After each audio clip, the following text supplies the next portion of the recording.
It's the internet. You're busy. Let's do this for October 30th, 2023. For the next hour or so, let me help you sort through the world of gaming on Game Mess Mornings Live with me, Jeff Grubb. Today, Nintendo has a surprising new patent that has people speculating about the Switch 2. But first, please join me in welcoming today's co-host to Game Mess Mornings. It's Evan Campbell, everybody. Evan, how are you doing? Yo, I'm doing pretty good. Actually, I got sick like right after you're like, hey, come on the show. And I was like, I'll be fine by Monday. Coached the soccer game on Saturday.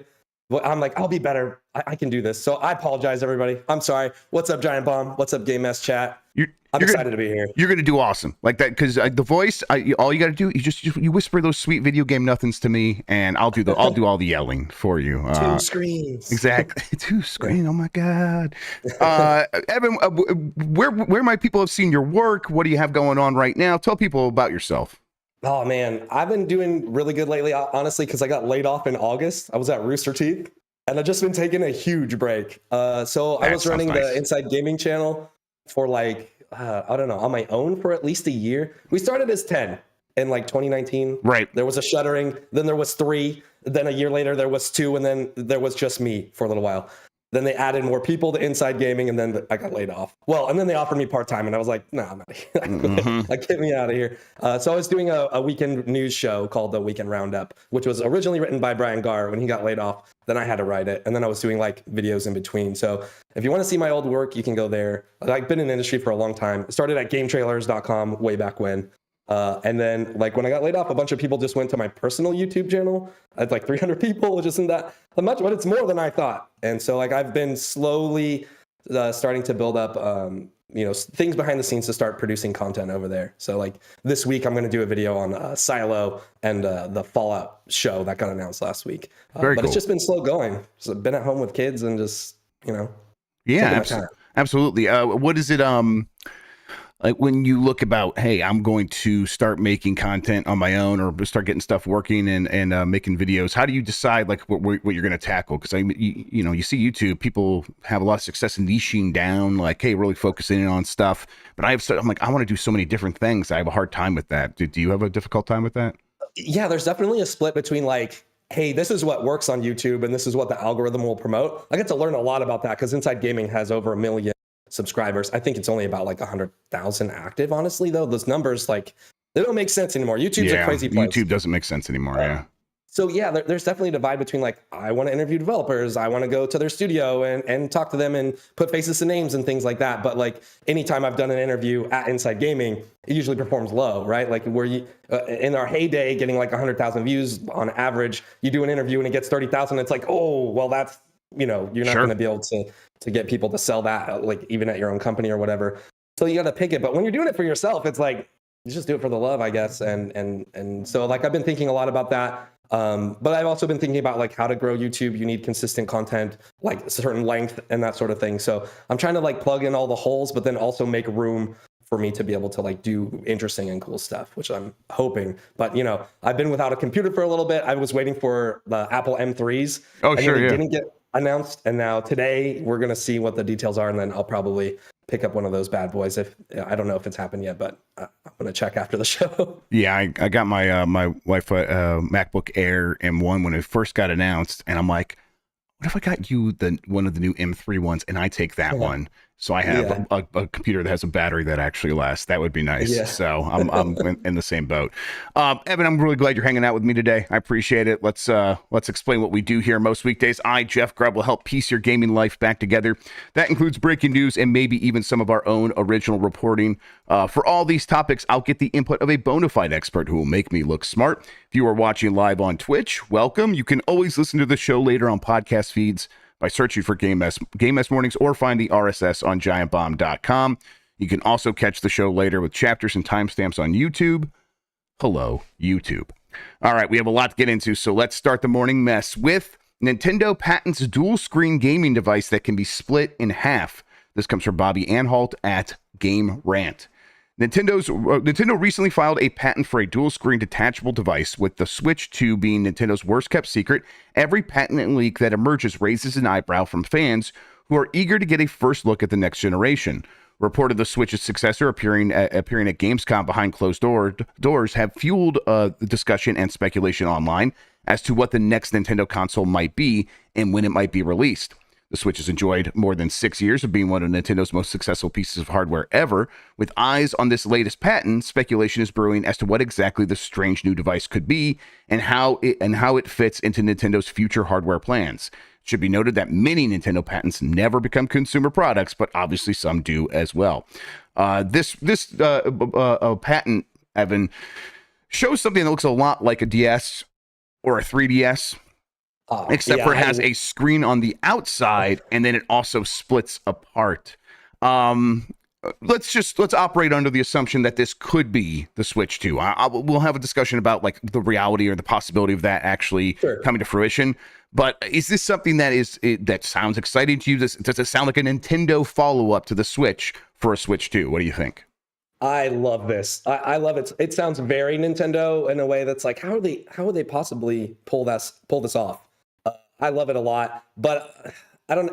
This patent comes, excuse me, at a perfect time, where we're getting hyped for Switch 2. We know probably first half of next year, maybe March, and there. So like hearing rumors about the patents is similar to me when we heard rumors or that saw the patent for gyros when the Wii was about to come out. So it's like, yeah, this could be the thing, and this would be the way to really like. I didn't think of this. I didn't think they would have like. What gets me is the when it's closed, the screen on the top is also a touch screen, right? Which is super fascinating. Yeah, we're looking at that right here on this video. Yes, there it is. Yeah. Yeah. And then you can imagine doing like, what if they brought like Street Pass back and you don't even have to open that thing up to like, ping other people or whatever walking by, who knows? But it does seem really, really cool and really Nintendo. Is it legitimate? I mean, could that be it? Like they said in the article, a lot of these patents get filed and then never come to fruition. But that part kind of hangs me up too. It's like, yeah, maybe this could be it. But if we're going straight from Switch to Switch 2, and the rumors so far have been it's not going to be that different. It's going to be upgraded processor and that sort of thing. So this wouldn't line up with any of that. Maybe like another generation down the line. Some of these patents they go through and they just hold on to them for years, and then they come out, a decade later or whatever. So yeah, I'm like right there with you in terms of being excited about this or thinking this is a good idea. Yeah, I think this could totally work. I think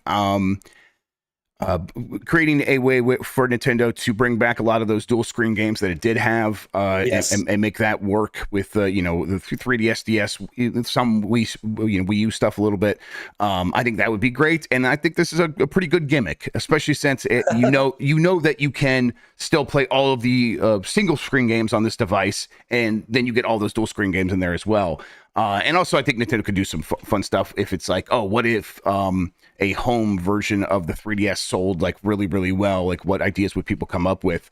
I don't know. I think it could be pretty promising. But this filing, the Nintendo submitted it in November 11th, 2022. So about a little bit more than a year ago, or no, a little bit less than a year ago. Excuse me. So. It feels like maybe this is something to do with the Switch 2. It feels like, I don't know, that's kind of soon. They probably would have had stuff pretty settled by then. But at the same time, it's not so out of the timeline that it's impossible. Maybe they had been working on it, and that's just when they finally got around to patenting the idea. But I think the more likely answer here is that this is just Nintendo patenting its idea to keep it safe, like you said. I think that's a process that just happens naturally at these companies. They have research and development departments, and then they have legal departments that, all right, we have this stuff, the work is done, now we are going to patent it, because that's literally our job, is to see what we're working on and get it patented. This is probably not going to be the Switch 2. If it is, I'll be very happy and excited, but I don't want to get people's hopes up. I don't know. What do you think? Yeah. I'm inclined to lean that way. This feels like someone at Nintendo is like, DS, 3DS, the best-selling handheld, one of the best of selling of all time. Like, how do we regain access to those re-releases and make money on that stuff, whether it's through a subscription or through getting people to pay for that stuff again? That's just money on the table, right? So Nintendo probably has a department like, hey, what does this look like if we were to try and imagine a world where we have a new device that can play new games, but also give people access to that old library so we can charge them? Like, don't underestimate Nintendo's ability to make money. This feels kind of like what that could be. If this is Switch 2, though, like you said, like my mind will be blown. Yep, for sure. Yeah. You can imagine what that first video of them announcing it, and it's like someone's holding it like a Switch, and it probably looks pretty sleek because this is their they're probably still revising the Switch design, but now they have this thing. Oh, you pop it open, and now look, it's dual screens. And it's, oh my god, that look, it can transform that much. This patent does also mention the fact that it can split apart. So it might be like, it might continue that the Joy-Con idea of like, oh, sharing the fun. Someone's sitting next to you, you hand them a Joy-Con. Well, now, no, you hand them an entire screen, I suppose. That is, what, does it have its own processing? Is that then, no, it's like beaming the video wirelessly from the thing right next to it, kind of like the Wii U. I could see that being the case. I could also see that being a very much a nightmare for trying to sell devices to children who will definitely lose one half of this thing, almost certainly. But that's also promising for like, oh, you could then, sure, when it's a handheld, it's two devices, you spread it apart, and then there's two things happening on each screen. But when you're just one person playing on the TV, well, the thing you're holding is probably going to be this device, and then the video gets beamed wirelessly to the TV somehow through a dongle or something like that, and then you can have a TV dual screen device. So I was watching the Nintendo Prime video yesterday, or I forget, it was like another rumor guy who was saying like they're pretty certain there's still going to be a dock. So I can imagine with that screen on the back, you just dock it, and it's like Mario's face. Yeah, oh my god, yeah, that's really good. Something clever. For me, the idea of detachable screen seems a little bit better than the Joy-Con situation, because you can then have a lot more room for like ergonomics and stuff, make a comfy controller, and then remove that screen. You can also make like bigger screens and stuff. I don't know. I'm getting hung up, but just getting excited thinking about it. All the different applications where it's like, oh, you remember when Google had the like really easy like VR stuff? Like you just slide that thing into like a cardboard Labo, and it's like Google VR Cardboard, Like, just really creative ideas there. I kind of almost wish for like some scenarios like a Switch Pro would be more of a tablet form factor, and then you could just bring your Switch Pro controller in a case or something, and then have that bigger screen that's like takes up less room in the lap. Like something like that would be cool. But that's like, this definitely seems kind of still in that pocket device kind of realm, and I think a lot of people are waiting for their favorite 3DS games to come back. So yeah, I mean, listen, we get a Link Between Worlds, I'll be thrilled for sure. I think that there's a lot of promise here, but I do wonder where this actually manifests. This could be the kind of thing where it's actually what we're doing here is we're patenting a fun like toy that we're going to use to do like a 3DS or a DS Mini, and then it has like some fun extras in there, and it spreads it splits apart and could do all these other fun things. So we'll see. We'll see how it actually comes together, or if it becomes a product at all. What's that? Yeah. I said either way, I'm gonna buy it. Right? Yeah, exactly. If it's real. You're gonna buy it. I'm gonna buy it. We're suckers. It's game over. Yeah. Jamie H. Christmas Eve reminds me that there's a patent of like the Wii U being able to put like a bunch of Wii U tablets side by side, and then like the video display like continues. Like it knows where the other one is, and like so you can draw like a map from one to the other. So they have like this idea of wireless connected displays, but we'll see. It just seems maybe a bit too much for what they would want to do with the Switch 2. So yeah, like you said, maybe down the line. We'll see. Yeah. All right. Next story here, a new Nintendo Switch OLED bundle is about to be released, and this is probably the last one before the new Switch. This is from Bill Kuhn, who is a pretty prolific leaker. We're getting close to the holiday season, and Nintendo is obviously keeps releasing new bundles on this occasion. Indeed, many of these packs have just been launched for this month of October alone. Among them, we have seen the Nintendo Switch Sports Bundle, which is releasing October 20th, or did release October 20th. The Nintendo Switch Lite Animal Crossing New Horizons Edition bundle, which is in two variants. There's like a pink one and I think a blue one, and that also just came out October 20th. I think that looks really good, by the way. And the Mario Kart 8 Deluxe Switch bundle released in North America on October 6th. But there's going to be another Mario Kart 8 Deluxe bundle, of course, because Nintendo just can't get enough of bundling Mario Kart 8 Deluxe. This time in Europe and the United States, it's going to be bundled with the OLED for the first time.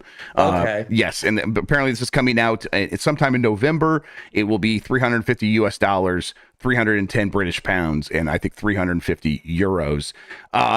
Nintendo just can't get it. You would think everyone has Mario Kart 8 Deluxe by now, but nope, they keep finding new people to sell it to. And people, when they get the Switch, they want to have Mario Kart with it, and it's obviously been a match made in heaven.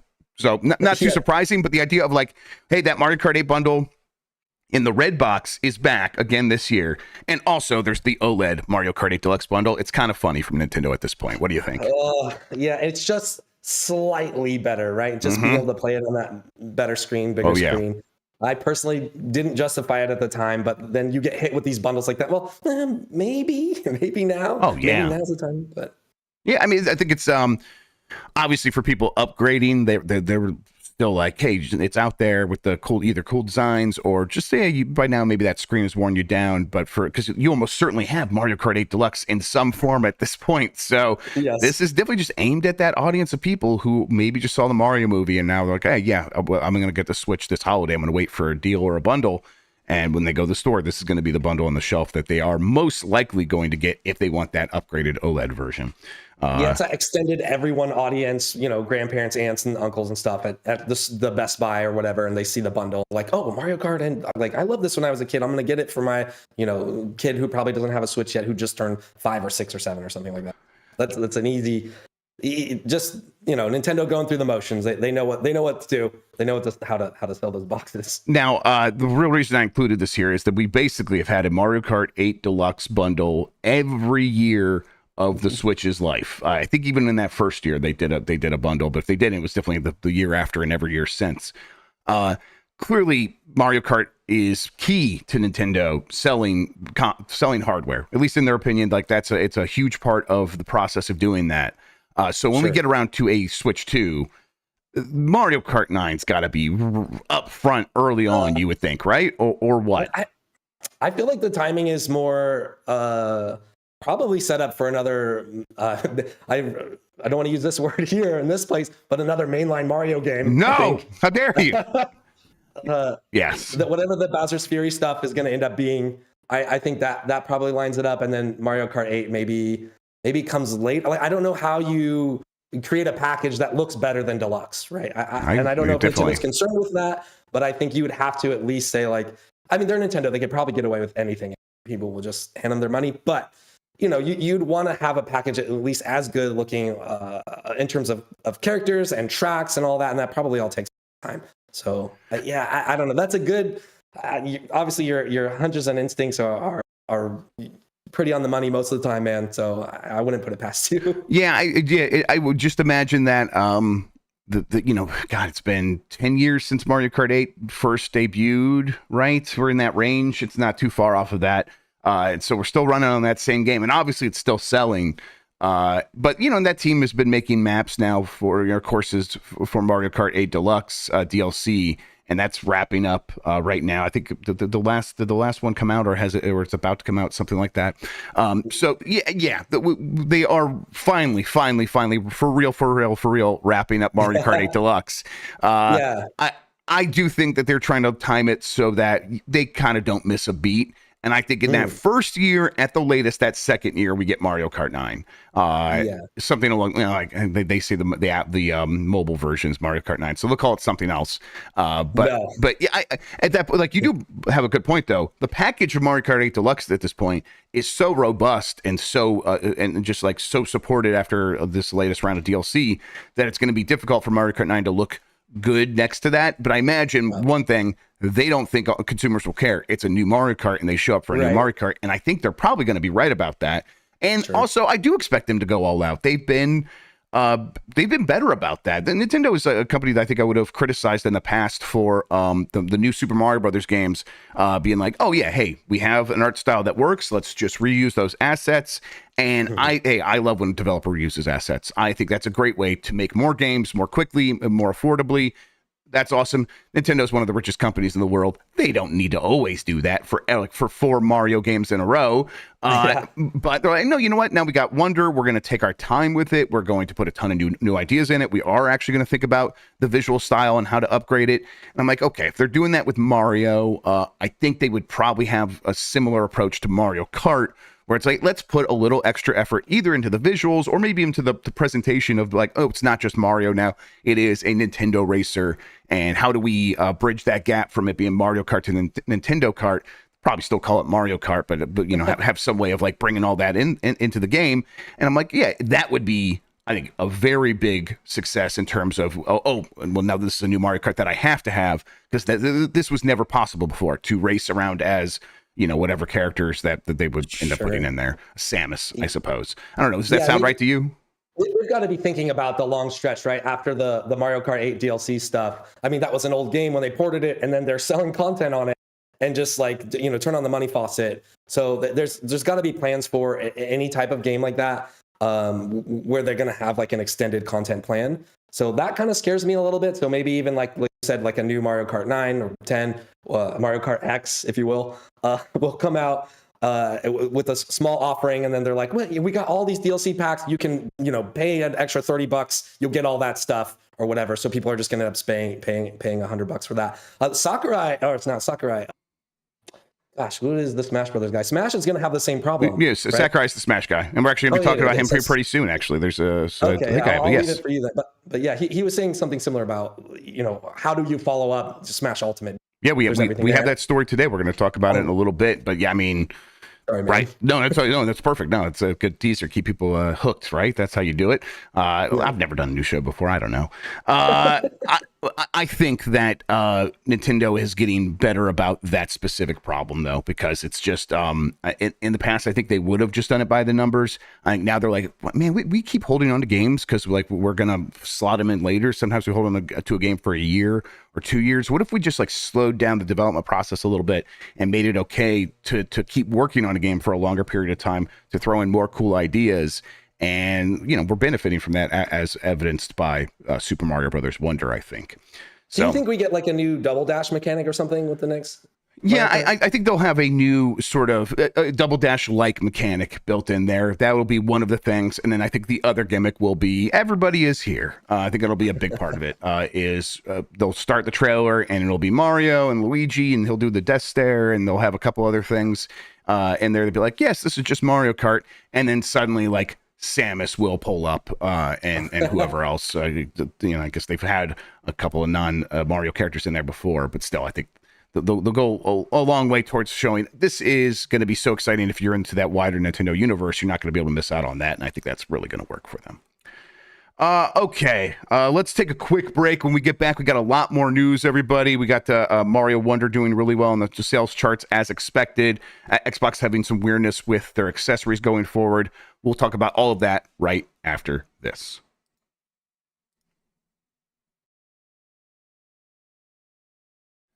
And we're back.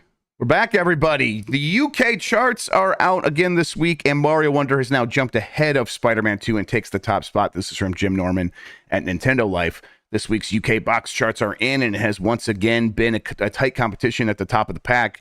Despite picking up the silver medal in its debut chart appearance, Super Mario Bros. Wonder has managed to jump ahead of Marvel's Spider-Man 2 this time around and lands in first place. As word continues to spread, we could see the Flower Kingdom's latest sticking around in the charts for a while. This basically goes as I think most people would have predicted. Spider-Man 2 is this massive blockbuster. It's going to have long legs. It's going to do very well for a very long time. It's going to be like the PlayStation 5 game to get. But 2D Mario games are like the long legs game. They just sell and sell and sell forever and forever. I think New Super Mario Brothers U Deluxe, the one that came out on the Switch, not including any of its Wii U sales, the port to the Switch sold 16 million copies, which is way more than most games sell on a PlayStation or an Xbox, even the biggest games on those platforms. The only games that actually kind of come close to that regularly are the Spider-Man games. So a brand new 2D Mario that is getting really good reviews and seems like a can't-miss game was always going to do well at launch, but it's also one of those games that is going to just sell and sell forever. So in week 2, it only having a 55% decline, which GFK and GamesIndustry.biz pointed out. That's a pretty good week to week, like from week 1 to week 2. It's not bad. It's actually maintaining a lot of your momentum. Spider-Man dropped something like 66% or something like that, in that range. So yeah, then that's more normal. So yes, 2D Mario maintaining that momentum, not too surprising, right? Yeah, also PlayStation 5 is capped, right? The install base for the Switch very good point. Is ginormous. So and like you said, it's kind of, you're just like checking the box. You're like, yes, this Mario game is going to sell gangbusters. and that's going to be okay. So yeah, I think just by install base alone, PlayStation Spider-Man 2 is at a disadvantage. It's impressive how much it's sold and that sort of thing, and also we just knew this was going to happen, right? Yep, absolutely, and it's the kind of thing where Spider-Man will also be in this chart. In the various charts for years to come. Like it really will be the Spider-Man, Marvel Spider-Man in 2018, and then Miles Morales combined together did something like over 30 million copies, maybe closer to 35 million. And that's massive. That's huge. Most franchises in 2 games never come anywhere close to that. But this Mario game could get to 25, 30 million on its own. Like that's how big it is. So yeah. A lot of that will depend on like how it gets ported to the next system or if it's backward compatible. But if it is, it will easily get to 20 million. And then beyond that, it's like all that is icing on top of that. Yeah, for sure. And with the reports of like full supplies of PS5s in stores, Spider-Man 2 is gonna be hanging in there pretty tight.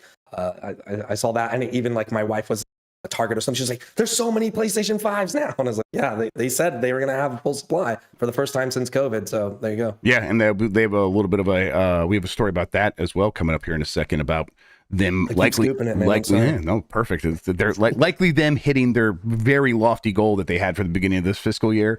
They're well on their way to hitting that. We'll get to that in a second. In the meantime, Xbox will block unauthorized third-party controllers. This comes from James Batchelor at gamesindustry.biz. Microsoft will block the use of unauthorized third-party controllers and accessories with its Xbox consoles as of next month. Windows Central reported that some users have already been seeing an error message when using such devices, warning them that unauthorized accessories will be unusable with Xbox from November 12th, 2023.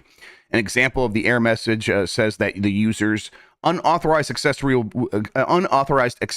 be blocked from 11/12/2023, advising people to return to the store or contact the manufacturer. Microsoft then prompts players to find authorized accessories via the Xbox website. GamesIndustry.biz reached out to Microsoft, which confirmed the error message is authentic. Microsoft and other licensed Xbox hardware partners' accessories are designed and manufactured with quality standards for performance, security, and safety, a spokesperson told, GamesIndustry.biz, that's right. And unauthorized accessories can compromise the gaming experience on Xbox consoles. Gamers may receive a pop-up warning that their accessory is unauthorized. Eventually, the unauthorized accessory will be blocked from use to preserve the console gaming experience. For a full list of accessories that are supported on Xbox consoles, please visit xbox.com/accessories. Microsoft's new policy is expected to come into full effect from November 17th. Some affected controllers are already unable to connect with the Xbox consoles. Sources told Windows Central that the new policy lines up with Microsoft's plans to enable third-party peripherals manufacturers to create wireless controllers for Xbox. At present, the vast majority of third-party controllers for Xbox consoles are wired, although the first wave of official third-party wireless devices are released earlier this year. Even headsets are only able to work with Xbox if they receive approval and a special security chip from Microsoft. I see Microsoft here, Evan, putting safety and security up front and foremost, and sure. I suppose that's probably a thing. It must be a thing. But do you think that the ulterior motive here is they want to have control over the accessories and get their cut? It's hard for me to tell.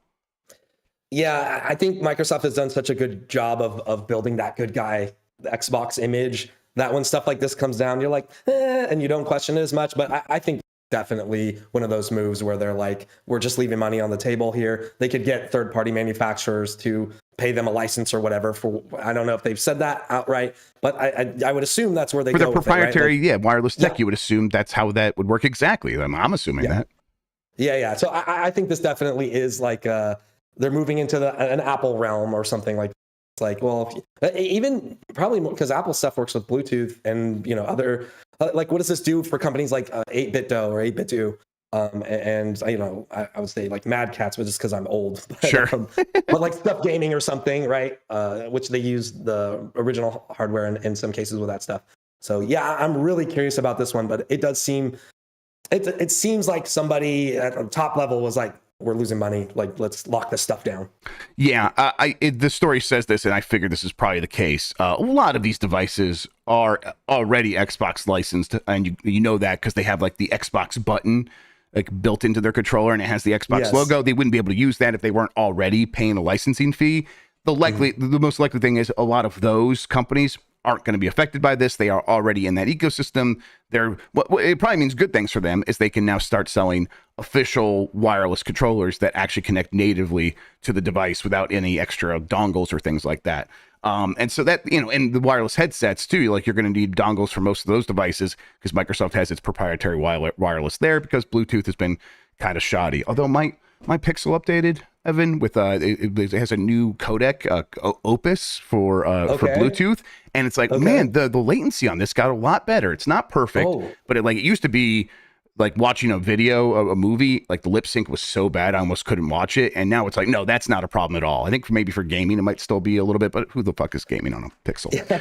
Sure. Yeah, so I'm mostly okay with this. As long as peripheral manufacturers are able to do as much support as they always were, and it seems like it's not really affecting them. If it's just trying to like keep out, I guess, weird third-party Chinese accessory makers, I mean, I like those companies. I usually they make a lot of cool stuff, but I suppose I get that as well because, the consoles are supposed to be mostly locked down. They are supposed to be these walled gardens of sorts, but you could plug a mouse and keyboard into your Xbox, and it just works like a mouse and keyboard. So this does feel a little bit out of step with that, right?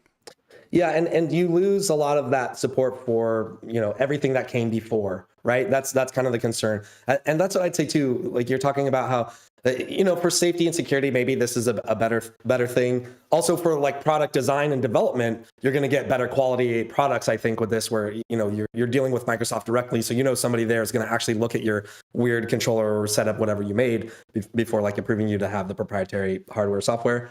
So I think that's good, but yeah, you're going to lose that weird stuff that kind of comes out of left field and like, look at this thing and what it does and how it works. And I mean, Xbox is already handling their own accessibility kind of situation with their own controller. Yeah. And that seems to be going well. So I would be worried about that. Like, what if somebody needs to build their own thing for accessibility and now they can't because of this proprietary stuff? I think that sucks. Yes. But outside of that, I don't know. It'll probably mostly be fine. This feels like, it's like, I don't know, just the modern dystopia that we live in as things keep getting weird and corporations take over everything. Yeah, and the Xbox accessibility controller uses those the phone jack ports, which is the standard for accessibility stuff in general, like across the board. It's like all these devices use that phone jack port. I can't remember what the actual technical term is for it, but the people already are using that to plug things into their wheelchairs and all these other devices. So the fact that the Xbox accessibility controller has that, there's already a standard that like, even if this controller doesn't work for you as is, the things that you've built for yourself in other realms, like controlling a wheelchair, you can plug it right into that Xbox accessibility controller and continue interacting with games that way. I'm still sure, though, that people have actually built their own controllers that have nothing to do with the accessibility controller, and you would hope that there would be a way for those to work, and without having to be like, well, now we got to plug them in and go through the accessibility controller to get through there. You could see, I can imagine that being cumbersome for some people. So yeah, you just DM Matt Booty and he delivers it personally to your house. Exactly. You get the booty call. It's called the booty call. The booty call. Yes, exactly. We'll see. We'll see how this plays out. I will say that I do prefer a world where there are a lot more wireless Xbox controller options on the market, as opposed to all the wired ones that we had. That was like, hey, those could still get made, but we were always kind of stuck with Xbox's controllers. Not that they're great, I like them, but I do like a lot of these third-party manufacturers like 8BitDo. So I like their ability to do it though, to have that option to say, I'm going to make a company that does this. Getting rid of that just it has implications that you or I can't really like fathom right now. Exactly. And then when it's gone, we won't know to think about it, right? Exactly. Yes, that's a very good point. It's like we don't know what we don't know here. Yeah. All right. PlayStation 5 is drawing close to 25 million units sold in 2023 alone. This comes from Kieran Harris at Game Reactor. There's no doubt whatsoever that the PlayStation 5 has been a great success for Sony, and this is despite the fact the console has sometimes been unreasonably difficult to get a hold of. As we previously reported, the PlayStation 5 is no longer in short supply worldwide, so if you haven't managed to get one yet, now might be the time to buy one. Sony, which has aimed to sell 25 million units in its fiscal 2023, may now achieve this thanks to the fact that the console is well stocked. Of course, it's expected that Sony will sell a lot of consoles during the upcoming holiday. Incredibly, it will be the first time that supply will be able to meet the demand for the console ahead of the holiday shopping season. And then on top of that, and this is just for the standard version of the PlayStation 5 that we've had since the beginning. Now they're going to have this slim model, and Sony has promised that there's going to be a ton of those as well. The system was already mostly on pace to hit this goal. It seems like it's going to crush this holiday season. Yeah. That's my expectation. How about you? Absolutely. Yeah. Like I said, my wife was at the Target. She was like, there's so many PlayStation 5s. And it just, you thought you'd never see it. I remember like running a couple of different stories that Inside Gaming was like, maybe like it's going to be now. Sony promised that there's going to be more PlayStation 5s.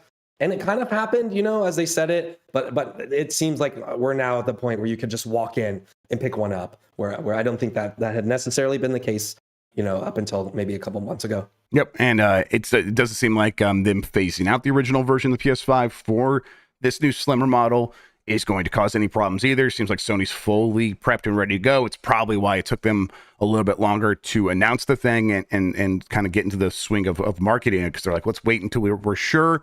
They seem pretty sure, so probably not going to miss a beat this holiday. And then if it's able to hit this 25 million units sold in 2023 goal, which it did set out at the beginning of its year, that should put it back ahead of the pace of the PS4 officially, which was something that looked out of the question early on when supply was so constrained. And now it's like, well, nope, that corrected in about a year. Once things were once the supply was in stores, people bought it so fast that it just fixed itself, and they are growing from generation to generation. I remember seeing the earnings calls too, where like Sony's like, "Yeah, we're going to be right on track with PS4." And I was like, "Really? It doesn't seem that way." You know, and yeah, they pulled it off. And I'm curious. I haven't looked in a while, but they were like anticipating something in parallel with like PS2 as well, where I was like, "That's crazy." They think they're going to sell as much as they sold PS2s, which are like greatest selling console of all time. I'm waiting to see it, I guess. They must have some pretty good long-term plans, but I'm not sure. Yeah, I didn't include it as a news story, but there is rumors that Sony is backing away from its games as service sort of goals and its strategy, where it's like we're going to have 12 games as a service games launching over the next couple of years, and that is like alongside our continued investment and continued growing investment in the kinds of games you associate with PlayStation. We're going to have a bunch of games as service games, and that's going to be our future. Now, the rumors are that they're backing away from that slightly, and then they're looking to partner with companies like, I think Bandai Namco and a couple others, Capcom, I think. And that sounds like to do similar deals like they have with Square Enix to get a bunch of big third-party exclusives, and that's now going to be the alternative goal here. Do you think that even with like if they were to make that shift and with the pace at which they can get for big first-party games out, that they can kind of maintain a strong release schedule for the rest of the PS5? Because I think this is going to end up, we're going to look back at this year as like not a weak year, because it's like obviously the PlayStation 5 sold, lots of third-party support. Spider-Man 2 is massive, and there was some stuff earlier on, but it was a slower year compared to what we've had for the PS5 up to this point, and likely what we'll have going forward. And if they are able to maintain that, do you think they can get to that 150 million consoles sold that the PS2 hit? Man, with Sony, I don't know. Like with Nintendo, I'm like never bet against Nintendo, right? But with PlayStation stuff, it's hard to tell with them because I think a lot of their messaging is really delayed a lot of times, and then you pick up stuff from earnings calls and stuff. I mean, I think it's possible, but I don't have a lot of confidence in it. Yeah, I guess that's my quick answer. Yeah, it seems. I think that this is probably going to end up being the best-selling PlayStation since the PS2. That's for sure. But we'll see if it's able to get anywhere even close to that. That's tough. That's really, really tough. Yeah. And I think what we saw with the PS4 is PS4 had all the momentum in the world, and then it's like, no, now we're ready for the PS5, and that's what's going to happen as soon as the PS5 is here. All of the excitement that was there for the PS4 will shift all at once, and there's no sort of lingering, and I've pointed this out before, that lingering used to be people who are waiting for the console to be $150, $200, maybe even $99. They did that for the PS2 because there wasn't an iPad. Nowadays, they're like, no, we're just going to get an iPad or an iPhone, and I'll just get free games on there, and I'll play that. I'm not sitting around waiting for a cheap version of this new console. I'm not even thinking about that. I play games on my phone, and so that it's like the audiences have bifurcated, and now they just have nothing to do with one another for the most part. So I think it's going to be very difficult for any system to really get up into that $150 million 150 million units sold range, except for something like the Switch, which has the benefit of being both a handheld and a console, and Nintendo spanning generations. Yes, exactly. So that's going to get maybe close, but also the Switch probably isn't going to surpass that number either. So yeah, the comparisons I saw to the PlayStation 2 library with like a condensed version of like, look how fast these PS5s are selling, you know, and in terms of supply and demand, right? And then you know, there always weird stuff with the math where they're leveraging those percentages and things to like say big things or point out relevant things. The thing I constantly remind myself though is like every year as we move forward, there are more people playing video games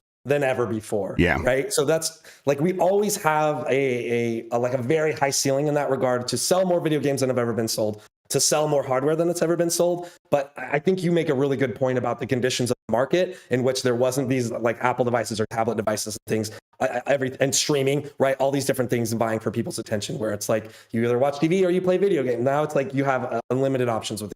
So it's definitely an interesting time to see, but the potential is there for PlayStation 5 to go there. I just not confident in it, you know? Yeah, it'll be tough. Like, yeah, it's, it is on like the bell curve of where things end up. Like the heavy part, you know, the meaty part of the bell curve is probably going to be in that 120, 130 million consoles sold range, maybe even 140 million. It's where it starts to taper off. And then that, like, the small probability down there of getting up to 150 million consoles sold is on the chart, but it's like very unlikely. We'll see. I'm excited.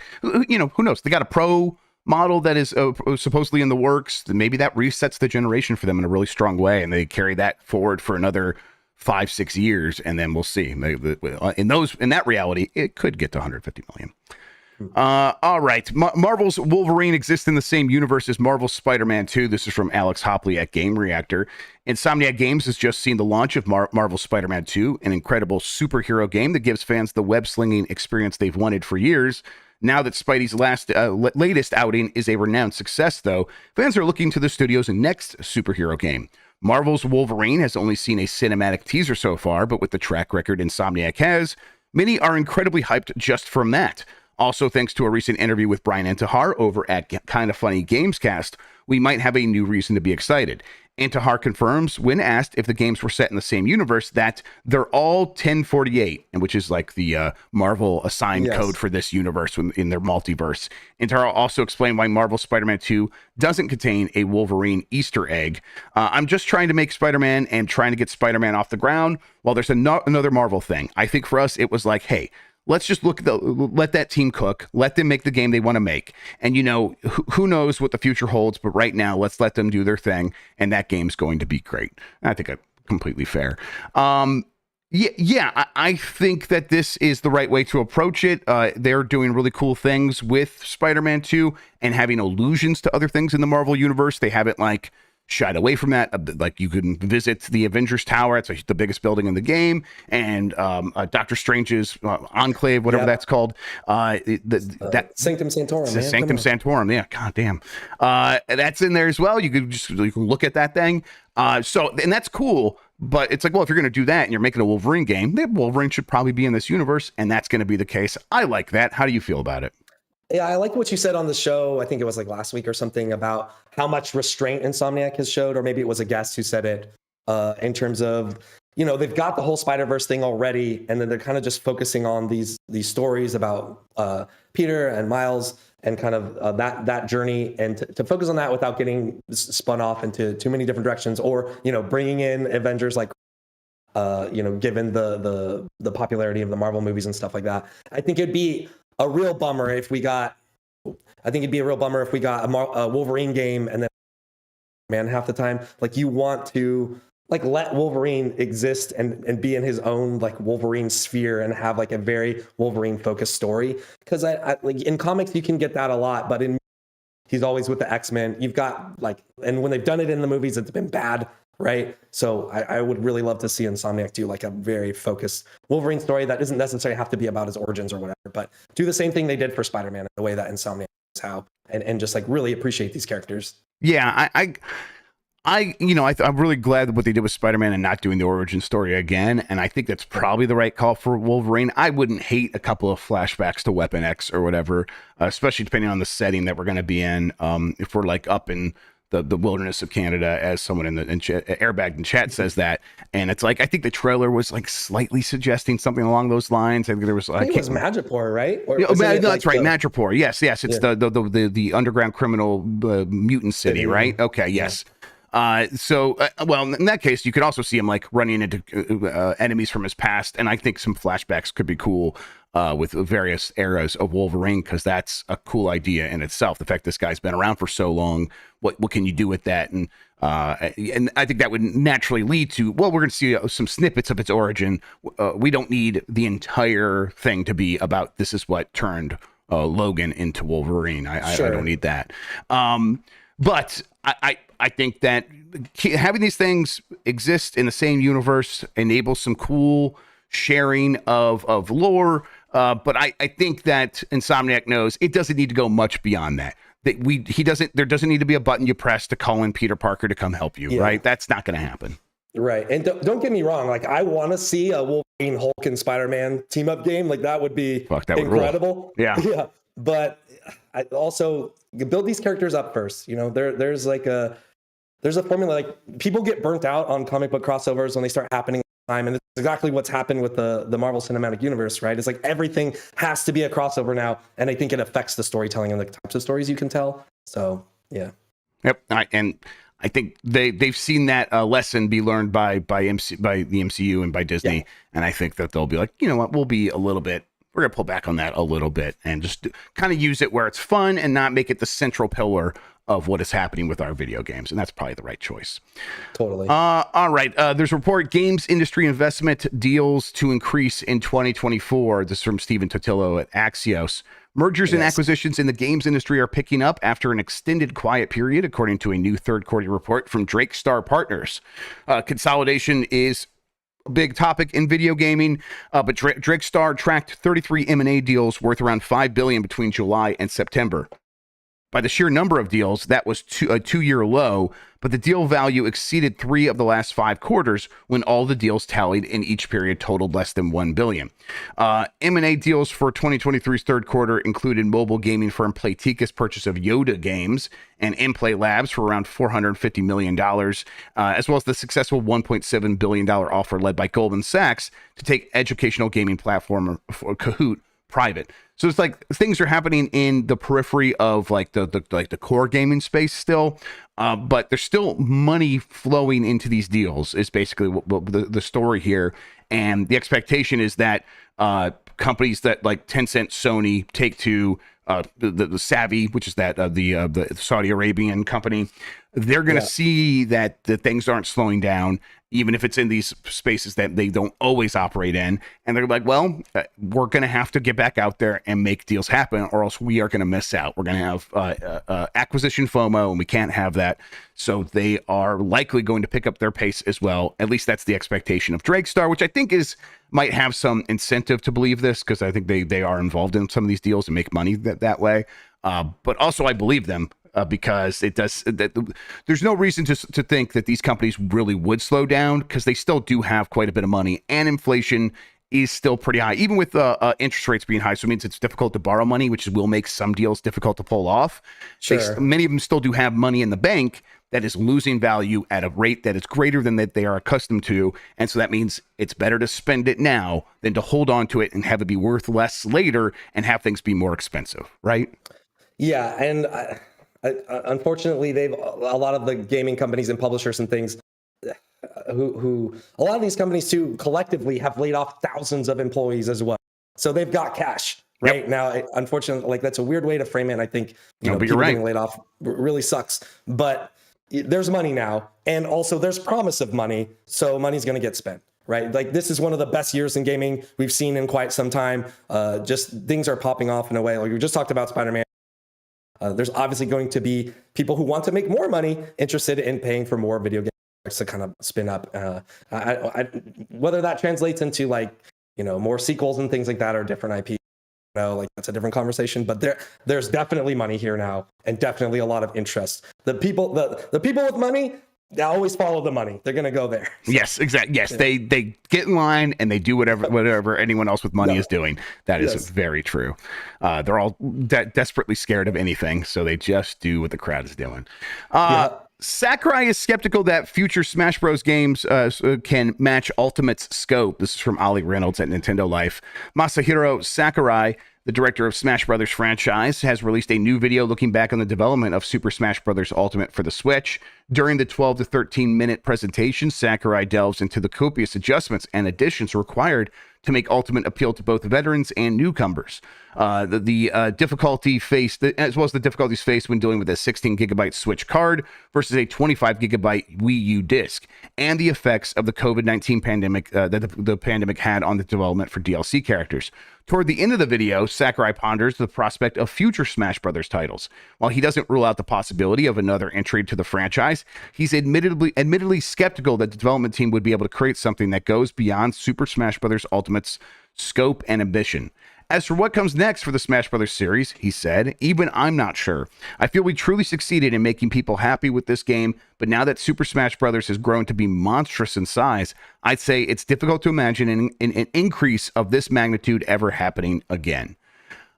He speaks a little bit further on this, but I think basically what he's saying is, hey, you can't get bigger than Ultimate. This really is the Ultimate, as in like the end of the road for this line of Super Smash Brothers, which to me suggests that if Sakurai were to go back to the drawing board, I think he would be like, let's mix things up a little bit, now, or reboot things. Let's take things back to the basics and start building up again, which I don't think is something Nintendo is going to be too eager to do right away, which is probably why the very next Smash Brothers game that is going to be released for the Switch 2 almost certainly is going to be a Super Smash Brothers Ultimate Deluxe. At least that's my thinking at this point. What do you think? I mean, and we talked about it before too. It's kind of the Payday 3, Payday 2 problem, right? Where you have a game for, a decade or so, and it has content for that long, and they've been balancing and iterating. You cannot launch a game at the scope and Smash Brothers. I mean, it was impressive when they did it, right? And then they still had a content plan to add characters for Smash Ultimate, but it would take you 10 years, I feel like, to make that game, at least in terms of where it is now. And I don't know if that's the expectation, right? I think the expectation is, especially as we have more service games, is like it would start small and then grow, but even still. And also, like, let Sakurai rest, man. That guy, he's got... I don't know. He's like semi-retired, and you're like, well, man, I know what that means. It means someday you're going to come back and do something that's actually going to kill you this time. Yeah. So, yeah. You think you're out, and they bring you back in for one last one. Yep. It goes bad. Yep, it's going to go real bad for him if he does. I hope that... He said the problem was, he said this in a previous video, is that he didn't have time to like train up his replacement for the next game because Ultimate was so much work, and he was constantly working on something that he just couldn't spare the time to mentor someone that would be like the new steward of Smash Brothers going forward.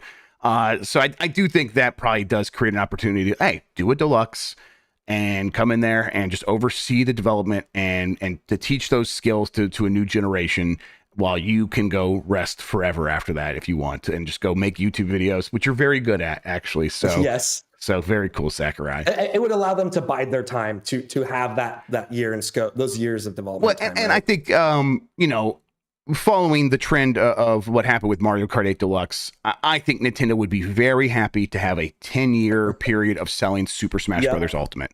Obviously, Super Smash Brothers for Wii U, 3DS is kind of the foundation, so you can maybe consider that the beginning, but they did so much with Ultimate to change things up and make it bigger and make it feel like a separate game that really, okay, let's count Ultimate as its own launch, which I think is completely fair, and we should. But 10 years of that with like various deluxe versions and re-releases and bundles seems very likely, and it's probably going to happen, and I think Nintendo knows that's what they want to do for now.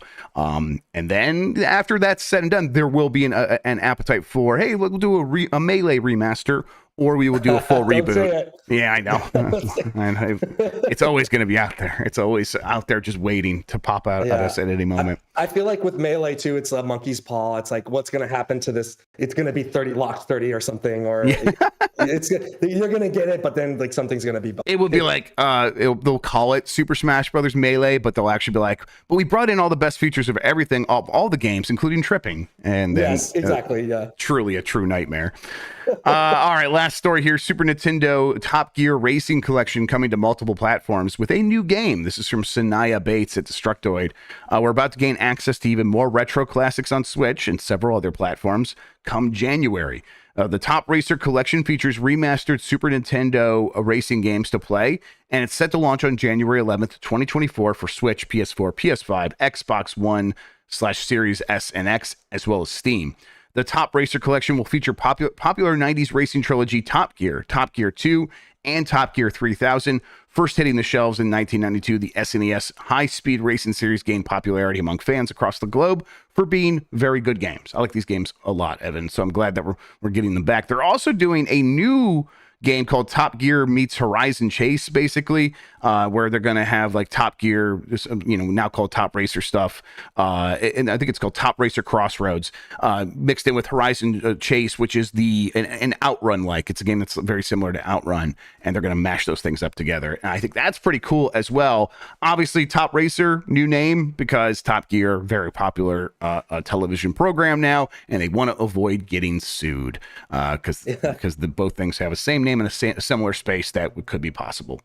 That sucks because it's like it's like from Office Space type of. It's like, why do I have to change my name? Yeah, right. Because this was around for longer. You're right. You think that, but they probably didn't like renew the trademark, and then they renewed it like again later or something like that, and then it's like, well, nope, you lost it. So this TV show is going to have a claim on it.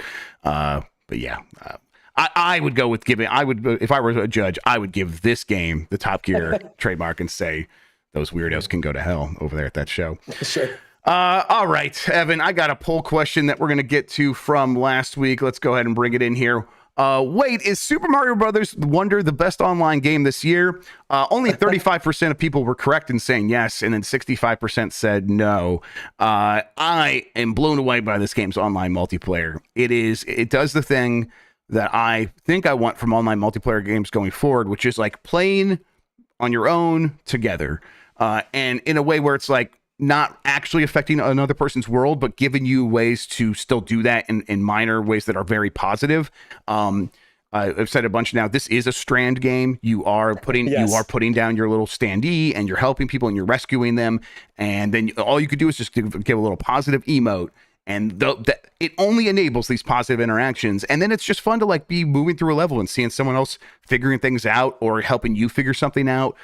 It was a really magical way to play. And then, of course, playing with friends and enabling the races that's also magical. And it all just works. And it doesn't like bounce you back to the main menu or something. And someone can just connect, and it doesn't stop to be like, wait, we got to make sure they're going to connect or something bad will happen if you try to play the video game still. It's like, no, it all just works. So obviously it's good for Nintendo. Like, for Nintendo, this is good online.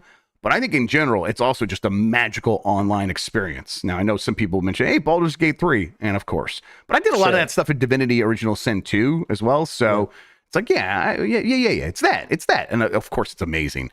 So, but I get why people think that's even better because there's so much more going on there. I don't know. Have you tried the multiplayer in Wonder at all? I haven't, because I've been forcing myself to only play with my kids. Like I'm trying to discipline myself. Completely fair way to do it. Yes. We'll experience this together, and because they like it, and like I'm not going to play ahead. But then like I play Spider-Man, like, Dad, why are you playing without us? I'm like, it's too long. I can't wait for you. But yeah, I haven't played much of the online multiplayer. I've watched a lot of other people on podcasts and stuff talk about it. I think it's surprising too that Nintendo pulled this off. Right? It's very surprising. A set of features that you don't associate Nintendo with like really online play. So now if they could just apply the same set of like mindset to the rest of their connectivity issues and make like they can't go back from here. They got to figure it out from now on. I imagine Smash Brothers with good online multiplayer. That sort of that joke, which is still going to be a joke for a while. Yes. But yeah, I just hope this is in so many more games going forward, because it's just such a pleasant experience, and it makes it feel alive and living in a really cool way. All right, I have another poll question that we'll get to here in a moment. In the meantime, though, Evan, why don't you tell people where they can find you on the internet, what you have going on, all that good stuff? Yeah, right now I'm on Twitter, but because of all the changes and stuff, and also I don't have to do it for work anymore, so got away from managing. Evan, you're breaking up a little bit here and there. I'm not sure. Like, it's been happening throughout the episode, just a little bit of a break, so we missed some of those details. So, sure. Again, where can people find you? So I'm on Twitter and Blue Sky at Darth Burrito. The Darth, O at the Darth end Burrito, is actually, and it's with a zero in there, right? With the zero at the end. Yeah, very clever on my part to make sure. I like it. But with the typo, and then on YouTube, it's just right now the Evan_Campbell. So you can find me there. Not a lot of stuff there yet, but it's going to be ramping up soon. If I ever come back, hopefully I'll have a lot more things to promote. I'm talking with a lot of people kind of behind, like I've been chatting with, if anybody knows Mike Williams. Automatic Zen on Twitter. That's a good boy. We've been chatting back and forth about getting something together. Usually when I get laid off, it happens kind of for, when I hang out with Khalif Adams from Spawn on Me. Oh, sure. Yeah. Kyle's great too. Yeah, we usually make something together. So we haven't like connected yet, but something cool will come from that. I've been talking with Alana Pierce as well, and we've been working on some small things behind the scenes like that. So it's a weird time for me, but things are going to start ramping up, and then eventually also have to find full-time work probably in the new year. So yeah, eventually, get around to it eventually. But no, I'm glad we were able to hang out today. I really appreciate it. Let's see here. Let's get this new poll question up. Would you want Nintendo to do some kind of dual screen solution for the Switch 2? Yes or no? We'll talk about that on the Game Mess Mornings episode on Wednesday here on Giant Bomb. Speaking of Giant Bomb, this week we have the Bombcast happening tomorrow. Blight Club will be back on Wednesday. I'll get back in the motorcycle get up and we will play some more Ride to Hell Retribution. That's been really dumb, and the response to that's been really great. Thanks everybody for hanging out and watching that with us. That was a lot of fun. Hopefully we'll get through it pretty quickly though, because I'm ready to move on from my game to someone else. And then the rest of the week we're gonna figure it out here in this meeting. But you can expect a voicemail dump truck, UPF. We might have some fun stuff popping off beyond all of that though here on Giant Bomb. In the meantime though, Evan, thank you so much for spending today talking about video games, man. I really appreciate it. Oh, thank you, man. This is bucket list stuff for me. It's quite a long way from Bitmob, huh? Oh, yes, exactly. Right. Huh? Yeah. It's been a while. Yeah, absolutely. Yeah, it's fun to think about the trail we've been on. All right, then. Thank you all for watching. You're the best audience in gaming. Until next time, have a good one. Take care of yourself and goodbye.